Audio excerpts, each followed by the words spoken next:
الله الرحمن الرحیم و صلی الله علی محمد و آل الاطهار.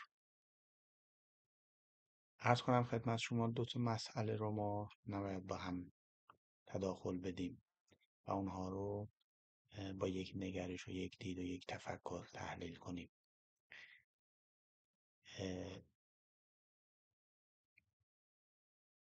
یک مسئله انقلاب اسلامی و نظاممون هست و یک مسئله مشکلاتی که الان در حال حاضر داریم و تو این 4-5 سال هم داشتیم. هر یک روزی یک جوری خودشون نشون میده. الان هم شاید اوجش نباشه این مشکلات و باز هم مشکلات رو داشته باشه. اگر این دوتا رو با هم تداخل بدیم موجب میشه که از انقلابمون و از نظام اسلامیمون ناراحت بشیم، بی انگیزه بشیم، بی امید بشیم. مشکلات زیاد است.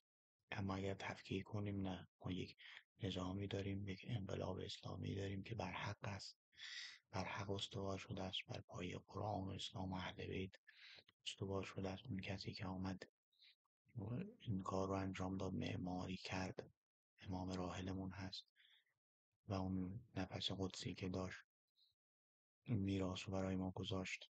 اینها تمام بر حق است. انقلاب اسلامی و نظاممان از تمام مظلومان عالم حمایت خواهد کرد و می کند و سنگ راه ظالمان می شود. این چیزهایی است که برای تمام مردم آزاده دنیا از جمله انقلاب خودمون مورد پسندیده بوده و هست. انقلابی که جای خودش رو به رژیم فاسد منحطی داد به نام رژیم پهلوی و یک انفجار نور بود به قول امام راحلم. اما مشکلات جدا بشد از انقلاب و نظام ما مقدس است و مشکلی هم ندارد و راحت راه خودش پیش میره که انشاءالله دست صاحب اصلیش امام زمان برسه. مشکلات چرا پس توی این نظام و انقلاب وجود؟ مشکلات معلول چند چیز است. بزرگترین چیزش دادن کار به افراد نابلد است که در دولت ها معمولا میبینیم. دولت های اصلاح طلب خیلی بیشتر، چون به قدرت که میرسن مجبورن کسانی که برشون تبلیغ کردند گلوی خودشون رو پاره کردند و اینها سهم بدن. همین دولت های پزشکیان که به آقای ظریف سهم داد، معاون راهبردیش کرد. اون خانم سخنگوی دولت، خانم فاطمه کاملش هم یادم نیست، به ایشون هم سهم داد. فرد 56 ساله‌ای که مدافع زن، زندگی آزادی و این بحث ها بود، ایشون شد از سخنگوی دولت که روزنامه‌های زنجیره اعتماد و همه اینها خوشحال شدن.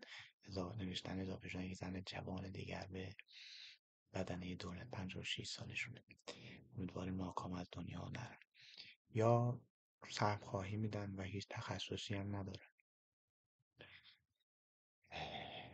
و یا کار نمیخوان انجام بدن. ببینید کارهای بسیار ساده‌ای که میشه انجام بدیم و مردم رو اذیت نکنیم، مردم رو ناامید نکنیم. یک منشوری رو دارد آمریکا برای کشورهای اروپایی در جنگ جهانی دوم که اون کسانی که به امریکا متمایلند بیان یک سطح عصبانیتی رو در مردمشون به وجود بیارن. مثلا یکی از راهاش نوشته بود به تاکسی ها، کسانی که راننده تاکسی هستن و موافق ما هستن که امریکایی هستیم بیان یه راه نزدیک از یه راه دور ببرن، مرتب تو ترافیک گیرشون بندازن و مسائل اینجوری. اینها رو به عینه الان ما داریم میبینیم. مثلا برق میره، راحت پلیس میتونه از اداره برق جدول برق رفتن رو ببینید. آقا توی مثلا فلان شهر تو اصفهان که 13 تا منطقه داره، منطقه مثلا 5 و منطقه 8 برق این ساعت میره. خب 10 تا چهارراه هست رو 10 تا پلیس بگذار، همین راحتی. آقای اداره برق، آقای پلیس، آقای شهردار چراغ‌های راهنما رو خدا رو شکر مردم اهمیت میدن، مثل قبل نیست. چراغ که قرمز شد همه میایستن. آقا اینا رو انرژی خورشیدی بگذارید. به همین راحتی که برق میره مردم عصبانی نشن، گیر نکنن، گرفتار خودشون پای نظام و انقلاب ننویسه. اما متاسفانه این کار رو انجام میدن، پشت یک سری صندلی نشستن افراد خدم پلیس یا حالا اداره برقی، پولی هم ماهانه به حسابشون واریز میشه، خودشون هم فکر میکنن مثلا در واقع آپولو هوا میکنن، در صورتی که به همین راحتی میشه مسئله ترافیک رو حل کرد.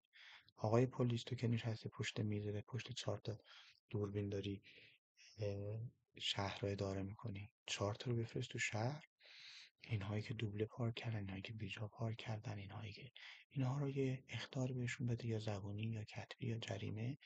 ترافیک رو روان کن برای مردم رو امیدوار کن. و این مشکلات هست.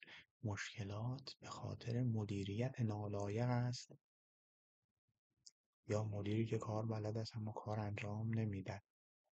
پای نظام اینها رو ننویسیم. السلام علیکم و رحمت الله و برکاته.